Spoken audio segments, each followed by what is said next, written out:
Nama saya Tini Wahyuni.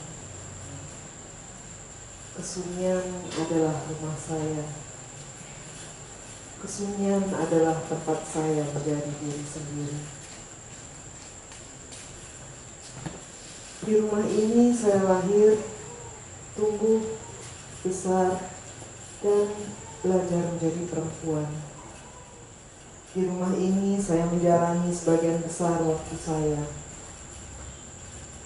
Rumah ini dibangun ayah saya kurang lebih tahun 1953. Saya sendiri lahir tahun 1965. Saya anak ketiga dari 4 bersaudara. Kami tumbuh dalam pendidikan keluarga yang hangat dan penuh perhatian. Ayah saya, Dr. Ketut Nurija, seorang dokter lulusan IKADAI Gaku pada tahun 1951. Pada zaman itu, IKADAI Gaku adalah satu-satunya sekolah kedokteran yang dibuka pada masa pendudukan Jepang di Indonesia. Ayah saya cukup visioner dan idealis di bidang kesehatan dan pendidikan. Beliau adalah salah satu pionir dan kepala rumah sakit pertama di Rumah Sakit Umum Singaraja. Beliau juga salah satu pendiri Yayasan Pendidikan Mutiara. Saya sendiri alumni SD Mutiara angkatan ketiga. Setelah menyelesaikan SD, saya melanjutkan ke SMP Mutiara, kemudian melanjutkan ke SMA Negeri 1 Singaraja. Orang tua saya berharap putra-putrinya ada yang melanjutkan profesinya sebagai dokter. Maka saya melanjutkan kuliah ke Fakultas Kedokteran Universitas Udayana. Setelah tamat menjadi dokter, saya pun sudah menyelesaikan wajib kerja sarjana sesuai aturan pemerintah pada saat itu, menjadi dokter puskesmas selama 3 tahun. Lalu beginilah cerita saya dimulai.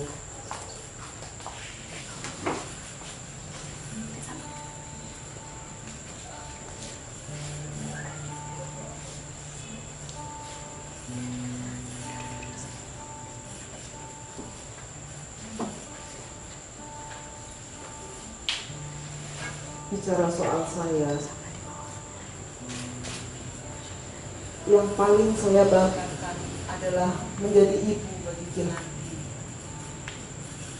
Perjalanan saya cukup berat hingga tiba di titik ini. Saya punya banyak cerita kehilangan dalam hidup. Saya kehilangan ayah saya ketika saya berusia 27 tahun. Saat itu saya sedang menjadi dokter di sebuah puskesmas. 2 tahun setelah ayah meninggal adalah kehilangan terbesar saya. Saya kehilangan Kinanti karena saya bercerai dengan ayahnya. Saya berjuang memulihkan hati saya sendiri. Saya sakit selama 9 tahun.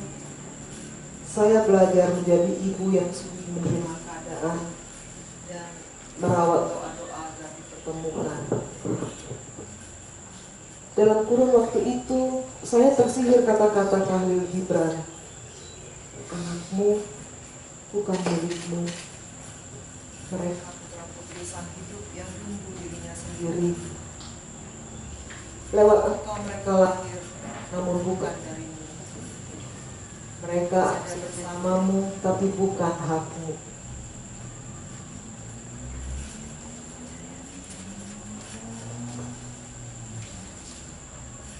Saya mencoba berdamai, namun perdamaian itu terasa sangat jauh. Berulang-ulang Gibran mengingatkan saya bahwa Kinanti adalah anak saya, namun dia bukan milik saya. Ia adalah anak semesta yang senantiasa akan dimiliki oleh semesta. Dalam kesunyian itu, saya berjuang menerima keadaan. Dalam kesunyian itu, saya sering merindukan Kinanti. Kami tak boleh bertemu. Saya rasa saya ingin menyapanya. Berulang kali telah saya coba dengan berbagai macam cara agar bisa melihatnya. Namun saya selalu gagal.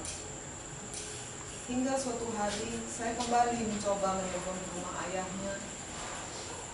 Dan Kinanti mengangkat telepon. Itu kali pertama saya mendengar suaranya. Saya banyak bertanya hanya agar saya bisa mendengar suaranya berlama-lama. Saya bertanya dan Kinanti menjawab pertanyaan saya seolah ia sedang bercerita tentang hari-harinya. Dan saya mendengar, saya terus mendengar, menahan diri untuk tidak mengatakan, "Kira ini mama." Karena saya takut ia terkejut dan menutup telepon.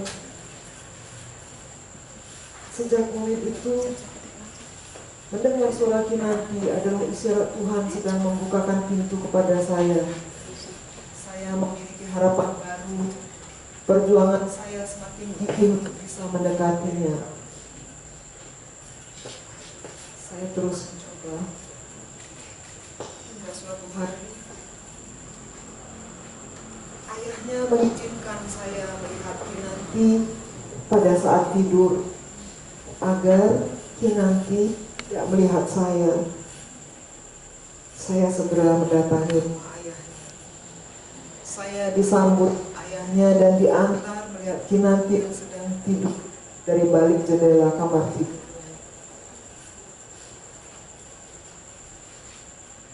Anak saya yang sekian lama tidak pernah saya lihat ada di hadapan saya. Hanya beberapa langkah di hadapan saya. Saya menahan hati yang gemuk redam. Saya meminta kepada ayahnya, bolehkah saya mendekatinya? Ayahnya mengangguk. Perlahan saya berjalan mendekati Kinanti yang sedang tidur terlungkup. Perlahan di hadapannya saya merunduk dan bersimpuh. Wajahnya tertutup rambutnya yang panjang, hitam dan harum.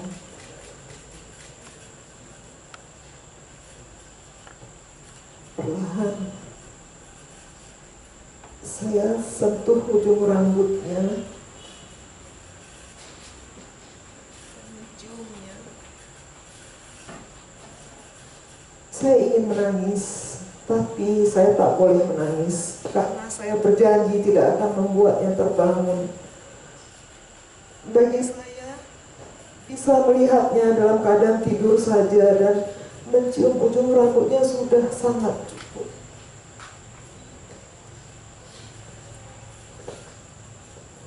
Semenjak kejadian itu, kami memang lebih mudah bisa bertemu, namun tetap belum bisa tinggal bersatu.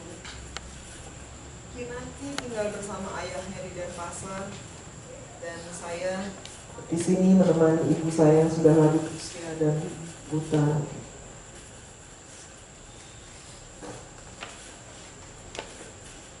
Waktu berjalan. Setelah 5 tahun berjanda, saya memutuskan menikah lagi. Pernikahan kedua tidak lebih baik dari pernikahan pertama. Namun saya berusaha merawatnya sekuat tenaga tanpa ingin bicara kepada siapa-siapa. Suatu hari, saya merasa begitu dekat dengan kematian. Saat itu 1 Oktober 2005 di Rajas Cafe, saya bersama suami dan seorang teman dari Belanda yang esokan harinya akan pulang ke negaranya. Kami menikmati makan malam. Kami duduk di lantai 2 di ujung kanopi yang udara segar. Saya ingat saya memesan nasi goreng dan pesanan datang diantar seorang pelayan yang ramah memberi salam selamat makan sebelum ia meninggalkan menyantap hidangan. Satu suap nasi goreng baru saja melewati kerongkongan saya.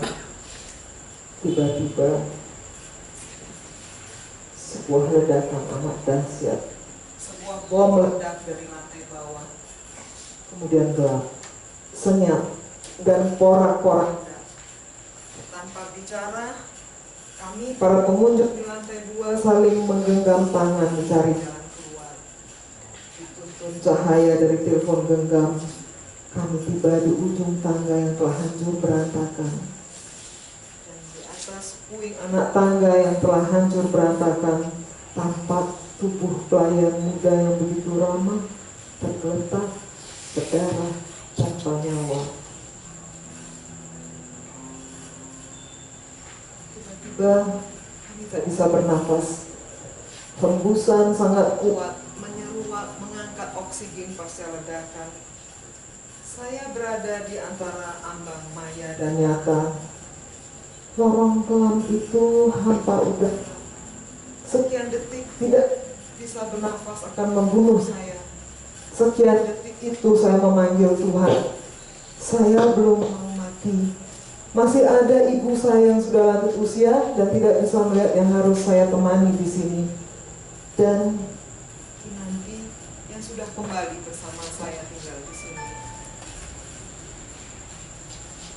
Kinanti begitu cepat tumbuh.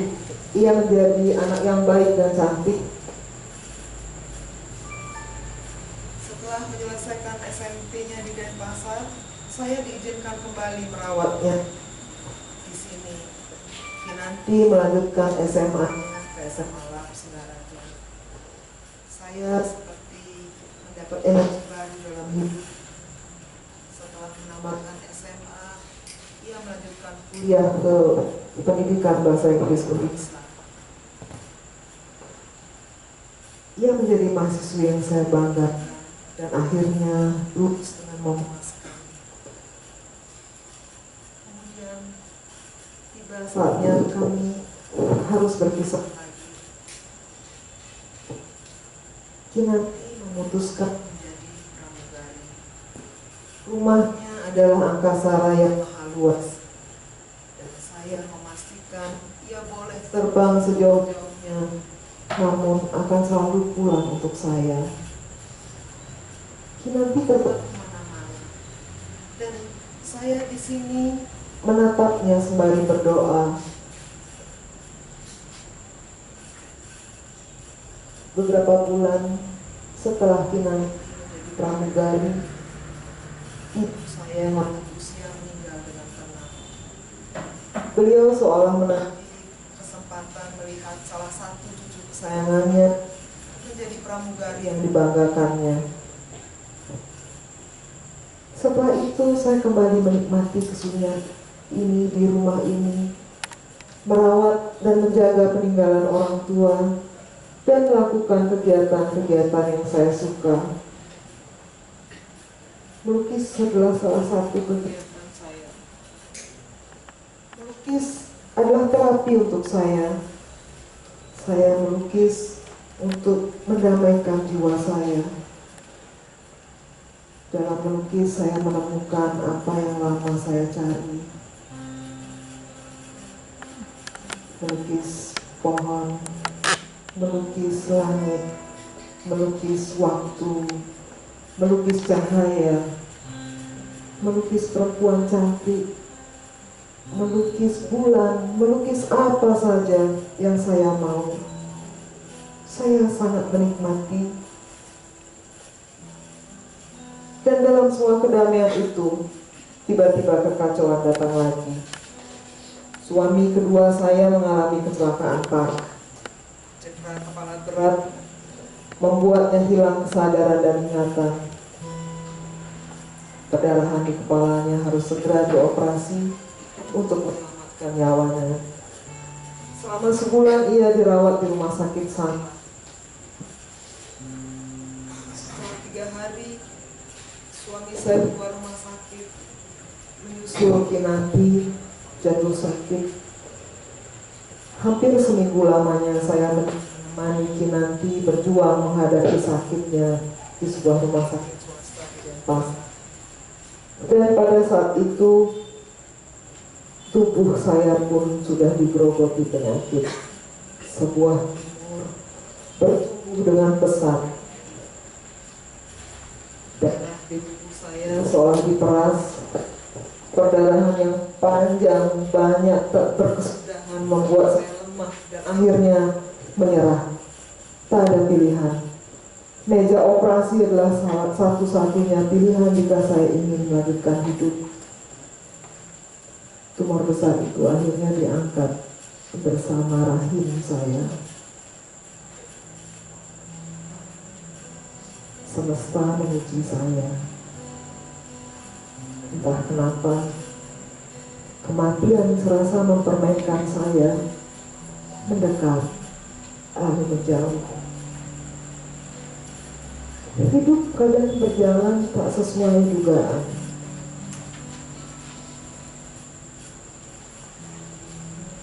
dalam masa penyembuhan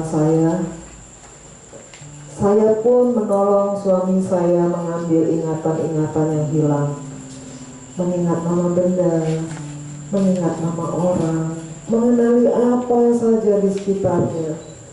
Saya butuh kesabaran yang cukup besar. Seringkali saya merasa lelah dan menangis dibuatnya. Saya hanya ingin ia bisa menolong dirinya, setidaknya merawat dirinya sebagai laki-laki dewasa.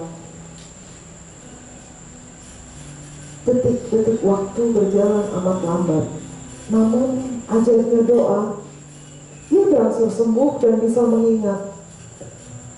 Bahkan ia pun bisa ingat bahwa kami sebelum kecelakaan sudah sepakat untuk berpisah. Saya kembali mempersiapkan sebuah perpisahan.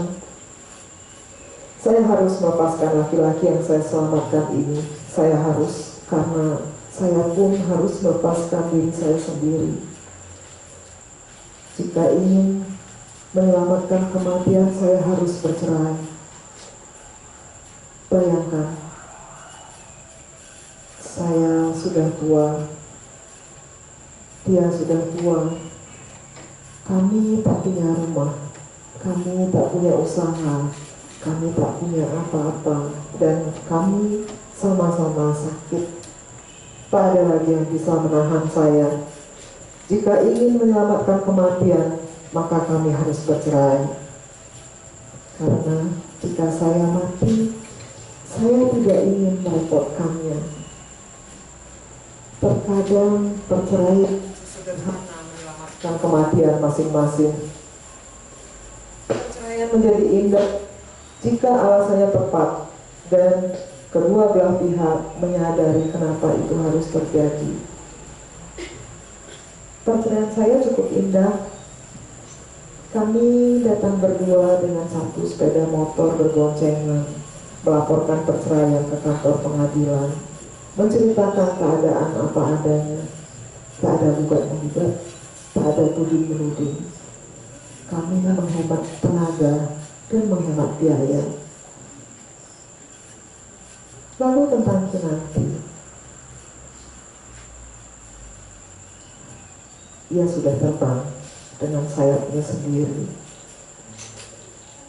Tiba saatnya Kinanti mengabarkan tentang laki-laki, seorang calon suami. Ia memohon izin untuk menikah. Saya izinkan, saya lihat dan restui ia pergi.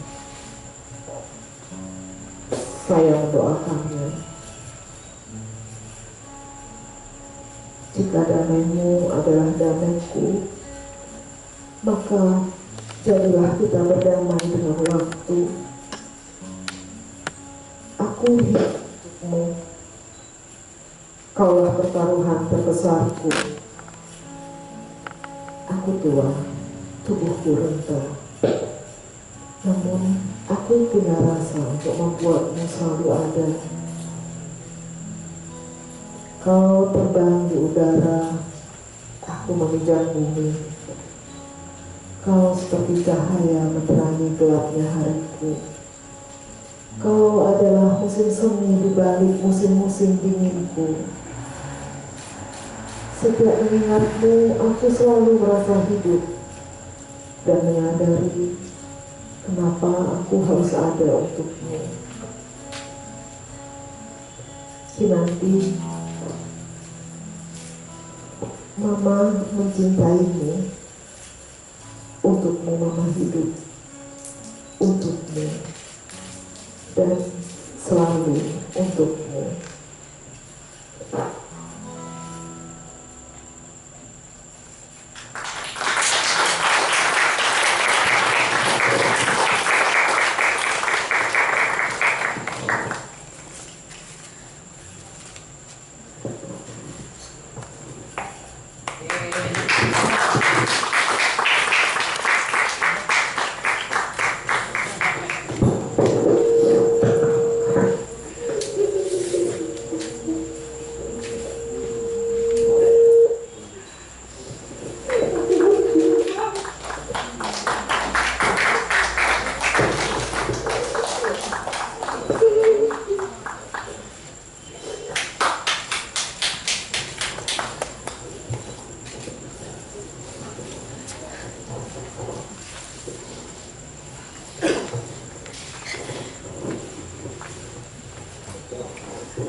Baik,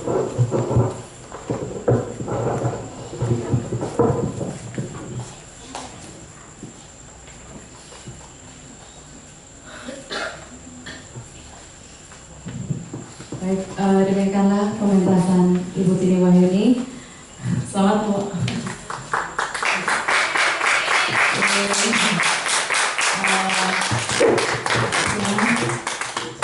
Perasaan Mbak Tini?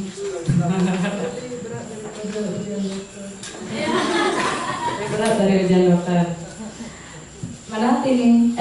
Kinanti, sorry.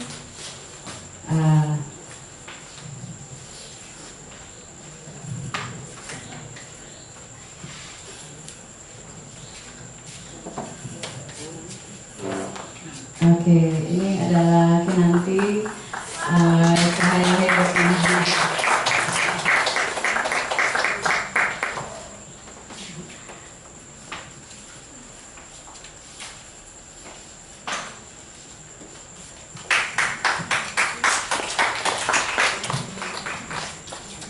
Oke, Kinanti gimana komennya? Pertama-tama terima kasih kepada Ibu Sonia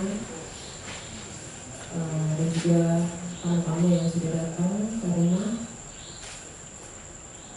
Tidak banyak yang bisa saya ucapkan, hanya terima kasih dan tidak menyangka bahwa cerita hidup kami akan dipentaskan malam ini.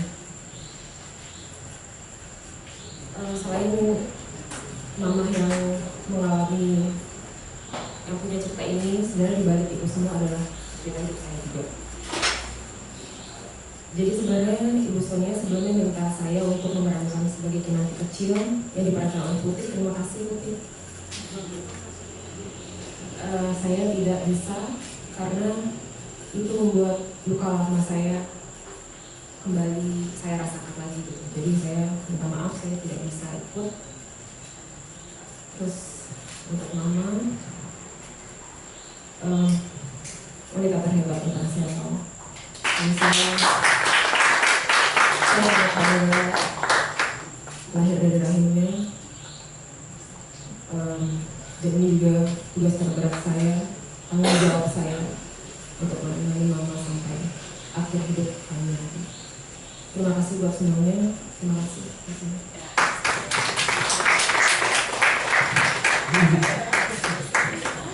Aduh, nggak tahan. Selalu ya di akhir panggung 11 Ibu ini selalu ada tangis-tangisan. Tapi rasanya ini natural banget seorang ibu dan seorang anak berbagi seperti ini. Saya rasa inilah teater sesungguhnya. Jadi tujuan teater bukan pementasan itu sendiri, tetapi adalah proses di baliknya. Bagi saya, Mbak Tini Wahyuni pertama kali ini baru momen teater. Jadi teater ini adalah mungkin sekali saja seumur hidupnya. Tepuk tangan buat Mbak Tini. Karena beliau adalah seorang dengan INTJ, yaitu introvert, intuitive, and thinker, and judgment tadi ya. Jadi tidak mau sama sekali diekspos. Tapi karena saya merayu dan sedikit memaksa, akhirnya Mbak Tini mau. Ya Mbak Tini mungkin cerita di balik proses ini, kenapa Mbak mau cerita? Terima kasih.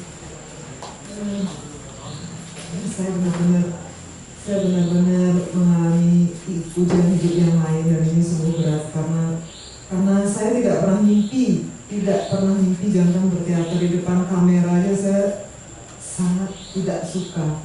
Tapi gara-gara soalnya, dan tentu saya membaca, saya bertanya dulu ke Sonia, ini proyek apa, saya baca dulu latar belakang dan tujuannya. Oleh karena itu, setelah saya membaca, saya menyanggupi, benar-benar bukan untuk maksud saya tampil atau ingin menjadi pusat perhatian, tidak. Tapi saya merasa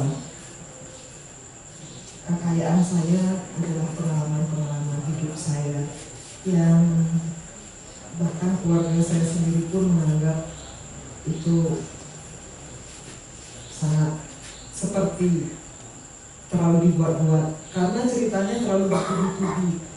Dan saya hanya ingin berharap semoga semua teman-teman Bapak Ibu di sini, jika nanti ada saudara atau teman atau siapapun yang kira-kira mempunyai cerita hidup seperti saya, tolong katakan kepada mereka bahwa mereka harus kuat.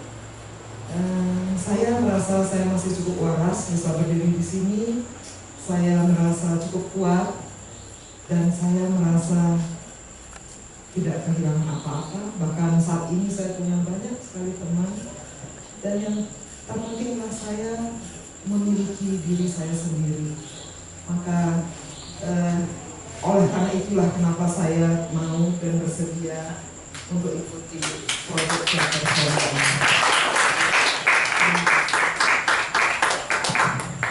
Karena di sini juga ada Mbak Naomi sebagai mentor kami, mungkin berkenan memberi sepatah kata. Mari Mbak. Mbak Naomi di sela-sela kesibukannya dari Australia, kemudian ke Jogja, dan akhirnya tiba di Singaraja. Oh ya, terima kasih. Sebetulnya jelas ini bukan panggung saya, jadi sebenarnya nggak perlu ngomong sebenarnya. Ini milik ini gitu. Dan ya saya pingin banget ada di sini untuk menyaksikan bersama-sama berada di dalam peristiwa bersama yang diciptakan oleh 11 ibu gitu ya. Ini udah yang ke-9 ya, gitu, masih ada 2 lagi. Saya nggak tahu apakah saya ada berkesempatan untuk mengikuti yang lain gitu, karena dari yang ada tuh cuma setiap kali Sonia ngasih tahu ini jadwalnya gitu, aduh kok ya saya pas nggak bisa gitu ya. Tapi ini untung sekali, syukurlah saya bisa datang. Dan dengan setiap ibu, waktu itu saya datang ke sini pertama kali ke sini berkenalan langsung dengan ibu-ibu yang terlibat, itu saya merasakan ada instant friendship ya gitu. Dan awalnya ketika kami juga saya dan juri-juri hanya menghadapi Sonia di ruang persidangan yang menentukan apakah dia akan menerima dukungan Cipta Media Ekspresi atau tidak, itu awalnya ya yang saya tahu adalah Sonia dengan gagasannya gitu ya. Itu semua konsep gitu ya. Yang kami pikir sangat potensial gitu, tetapi apakah Sonia bisa, apakah sejauh mana potensi itu akan mewujud gitu ya dengan baik, itu kami tidak tahu. Dan tujuan dari memberikan dukungan kepada Sonia atas gagasannya itu bukan untuk mengharapkannya berhasil atau gagal gitu, tetapi lebih pada bahwa memang gagasannya itu secara jujur kami harapkan betul akan setidaknya memberikan satu ruang alternatif bagaimana upaya yang selama ini terus dibangun ya oleh perempuan-perempuan gitu untuk membangun ruang amannya supaya setidaknya bisa saling bercerita itu melalui arisan, melalui percakapan di ruang WhatsApp atau apa dari dulu gitu, atau melalui aktivisme yang rasanya lebih serius gitu ya, advokasi gitu oleh lembaga-lembaga yang mengadvokasi isu-isu perempuan, itu sudah nggak kurang-kurang dilakukan. Dan nampaknya masih banyak sekali yang harus dikerjakan gitu ya. Kekerasan dalam rumah tangga masih terjadi, kekerasan berbasis gender masih terjadi gitu, dan kematian ibu melahirkan masih terjadi gitu, aborsi yang tidak aman masih terjadi, pernikahan yang dipaksakan masih terjadi, karir perempuan yang terhambat hanya karena dia perempuan masih terjadi. Jadi waktu kami mendengarkan Sonia memaparkan idenya, secara jujur kami betul-betul berharap bahwa dia akan berhasil setidaknya mencoba, upaya ini betul-betul dicoba, bagaimana sebuah proses penciptaan teater bisa menjadi satu alternatif ruang aman buat perempuan-perempuan untuk saling mendukung. Dan nampaknya waktu pertama kali saya datang dan bertemu dengan Sonia dan mengikuti workshopnya yang waktu itu dengan Mbak Erna ya, dengan ibu-ibu yang lain, kemudian diikuti dengan percakapan yang lain, makan bersama dan sebagainya. Saya yang perempuan merasa overwhelmed ya, merasa sangat terwakili gitu. Itu kenapa merasa ada tiba-tiba ada merasakan ini kayaknya ini udah berteman lama gitu. Gitu ada chemistry yang terbangun dan Sonia yang waktu itu saya hadapi seorang diri mempertahankan proposalnya di hadapan para juri itu berlipat ganda. Gitu. Saya menyaksikan Sonia yang berlipat ganda. Satu gagasan, satu kebutuhan yang memang nyata, penting dan dibutuhkan oleh perempuan-perempuan di sekitarnya. Jadi tadi saya juga sekilas lihat video trailer ya dari itu udah bagus dibikinnya ya videonya gitu. Meskipun tentu saja upaya kayak gini tuh ambisius banget ya. 11 pertunjukan dengan 11 orang yang bukan aktor gitu ya. Dan inilah penata artistik, kostum dan sebagainya yang belum pernah bekerja di teater sebelumnya gitu, ambisius sekali. Dan tentu saja kita bisa menyaksikan ada beberapa soal-soal teknis lah, isu teknis seperti sound system atau apa atau lighting atau dan sebagainya. Tapi after all gitu, ini itu working space untuk para perempuan bersekutu, harus saya bilang begitu, saling mendukung gitu dan mengatakan tidak, bahwa kami tidak ingin lagi lemah atau dilemahkan gitu. Tidak, kami ingin menyatakan apa yang sungguh ada. Kami ingin Anda sekalian tahu bahwa menjadi perempuan tidak sesederhana seperti yang dikonsepkan oleh satu kerangka besar gitu ya, patriarki gitu ya. Yang perempuan tuh mesti begini, nanti akhirnya akan begitu, begini. Kalau ini artinya kamu gagal jadi perempuan, kalau begitu kamu berhasil jadi perempuan. Enggak. Para perempuan ini mendefinisikan sendiri diri mereka, persoalan mereka, kebutuhan mereka, dan cita-cita mereka. Dan persis disitulah proyek ini harus terus bisa berlangsung. Entah bagaimana caranya kita cari, ya, diterusin lagi. Terima kasih.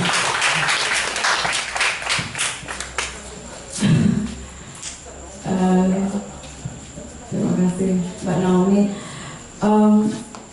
Saya teringat flashback ketika saya menulis proposal ini. Saya tahu bahwa proposal ini sangat ambisius dan idenya sebenarnya seperti yang saya sering alami sebagai perempuan, terutama perempuan Bali, bahwa kita sering masih takut bersuara.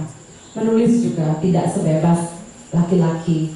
Ketika menulis selalu ada ketakutan, ini gimana. Tapi kemudian saya ingin menunjukkan bahwa proyek ini adalah kesempatan saya untuk membuktikan bahwa perempuan itu bisa. Dan ketika saya dinyatakan lolos, proposalnya lolos, saya merasa deg-degan karena tahap berikutnya itu adalah kembali disaring untuk menjadi pemenang. Dan salah satu juri adalah Mbak Naomi. Saya ingat sekali settingnya waktu itu, jurinya ada begitu banyak, tetapi Mbak Naomi adalah satu yang sangat kalem, yang sangat tekun mendengarkan, dan saya rasa langsung chemistry-nya ke Mbak Naomi. Tepuk tangan buat Mbak Naomi, karena saya sebagai orang yang membuat proposal, saya tahu secara psikologis di antara sekian juri, Mbak Naomi yang paling berkenan di hati saya. Dan tentu saja di antara juri kemudian dipilihlah mentor untuk proyek ini, dan Mbak Naomi mengajukan diri untuk menjadi mentor di proyek ini. Sepertinya sebuah destiny atau takdir sudah tercipta, entah bagaimana caranya. Mbak Naomi kemudian bertemu dengan 11 ibu dan bertemu dengan kerempongan kami semua. Saya selalu ngajak anak kemana-mana, kadang merengek, tidur dan sebagainya. Kemudian saya juga katakan kepada Mbak Naomi, saya punya keterbatasan, tapi ibu-ibu ini membackup saya. Ada Mbak Wati si tukang batu, ada tepuk tangan dulu dia sang luar biasa. Ada Bu Herma si tukang rias, ada Bu Simpen si bidan senior yang melahirkan ribuan, menolong kelahiran ribuan bayi. Kemudian ada Bu Erna pembaca tarot, ada Prof Titi seorang pakar pendidikan, ada Bu Sini Wahyuni, ada Bu Cening Liadi yang juga akan pentas berikutnya. Kemudian ada Bu Sukarni, seorang dengan keterbatasan tuli dan bisu tapi tetap berjuang untuk pahlawan keluarga. Bu Sukarni ada di sana bersama suami dan anaknya yang masih bayi. Saya ada Bu Tuti Dirga, ibu guru saya yang mengajarkan saya kesabaran. Siapa lagi yang belum disebut? Dian Mode, perancang, desainer, ya silakan ya. Begitu kreatif dengan ide-idenya. Saya rasa kami bersebelas ini sebenarnya adalah mungkin perwakilan dari sekian ibu mungkin di luar sana yang juga berjuang dengan hal yang sama. Jadi kita ini adalah hanya 11 saja, dan itu pun baru di Singaraja. Ada Mami Siska, aktivis transgender yang sangat mendukung kami di 11 ibu. Terima kasih Mami. Dan inilah yang mungkin seperti Mbak Naomi lihat, seperti ini natural banget and intimate sekali. Baik, saya akan mungkin mengundang beberapa audiens untuk berkomentar. Mungkin Bu Das pertama sebagai teman dekatnya Bu Tini Wahyuni yang mengetahui Mbak Tini sejak usia sekolah, mungkin ya, bisa sahabat. Ya, silakan. Boleh menangis nggak apa-apa, Mbak Naomi aman dong.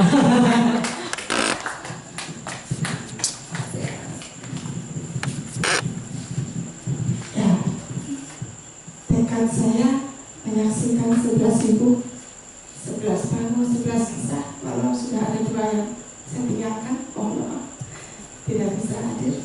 Dan untuk malam ini saya ingin bilang, Tini Wahyuni, kamu itu memang aneh. 38 tahun aku mengenalmu, tapi kamu benar-benar aneh. Kamu manusia aneh yang pertama kali aku lihat. Manusia aneh yang aku bisa ajak bersahabat. Manusia aneh yang banyak mengajariku. Manusia aneh yang sering sebenarnya ingin kujamak-jamak. Manusia aneh yang sering sekali mengagetkan aku. Manusia aneh yang selalu membuat telepon-telepon ke rumahku. Kenapa itu Tini Wahyuni? Kenapa dia? Aku bilang dia itu lagi mencari dirinya sendiri. Dia itu ingin berdamai sama dirinya sendiri, dan aku tidak mengerti karena aku tidak bisa menjangkau pikirannya. Saat mengenalmu, aku benar-benar menjadi manusia bodoh. Aku merasa dulu paling kuat, tapi setelah mengenalmu, aku tidak ada apa-apanya. Nanti ibumu ini luar biasa. Aku tidak bisa lagi menceritakan siapa dia. Dan aku baru mulai bisa mengenalnya setelah 25 tahun berpisah dari saya. Karena sebelumnya saya pun tidak bisa menjangkau dia. Karena dia adalah gadis yang begitu tinggi di mata saya. Saya tidak pernah punya nyali untuk bersahabat dekat dengannya.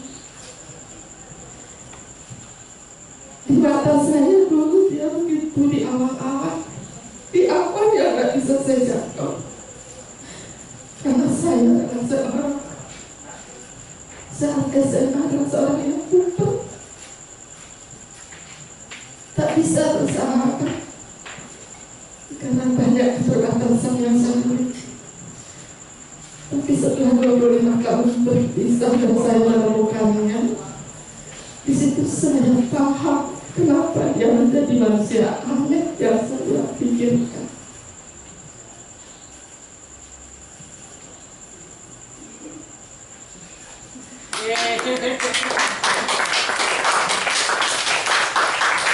Sampai saat ini pun saya sering sekali berpikir, ini manusia aneh ini ngapain sih?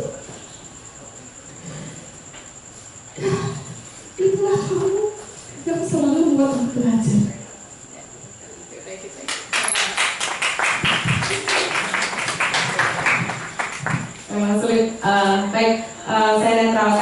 nggak ada yang ingin bertanya, silakan. Kami buka sesi diskusi. Terima kasih kepada alumni angkatan berapa? 83 ya? Oh ya, alumni angkatan 83. Saya belum lahir kan. Baik. Teman-teman yang hadir angkatan 83 Mau foto bersama? Siapa yang hadir? Silakan 83. Maju mas. Mohon sini ya. Sini yang hadir 83 SMA. Ada yang hadir juga. Siapa lagi?